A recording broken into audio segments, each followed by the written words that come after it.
All right, so we stand here, like when we talk about form shooting, people usually picture standing really close, sometimes the hand behind the back, and doing very deliberate drills. And that is form shooting. The nice thing is it gives us a chance to be super deliberate about what we're working on. The horrible part of form shooting is it doesn't resemble a game at all. And so if you're figuring out, like, when do I get to move on from this? It's the moment you start to get a habit more right. Okay, so you should know, why are you doing this particular version of form shooting? And then the second that you say, I did that well 3 times in a row, we should be making that situation harder. And there's a bunch of different ways that we can make it harder, the most obvious being a little further out. Okay? Other obvious ways are a little faster. Can you do it moving? Can you do it with catches and defenders and decisions and dribbles?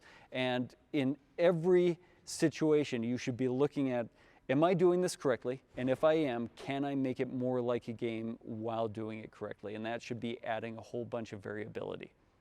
So everybody pictures form shooting being here. Let me show you what it also could look like. Come down on the baseline. Imagine a pin down is being set. I want you to spin the ball out. I want you to go around. You make a decision based on where or how I guard that screen. If I go under, you flare. If I curl, you, or if I follow, you curl. And then stop and let's go through ABC, one of our versions of form shooting. So I'm following, you're going to curl, and then we can stop.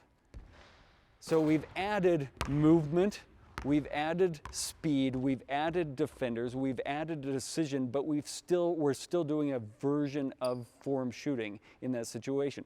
You were doing it so well here, we made this situation a little bit harder. If you're doing it poorly there, we make it a little easier in another way. We move it in, we slow it down, we take away the defender. We're just constantly adjusting that form shooting. It doesn't have to be stationary 5 feet from the basket.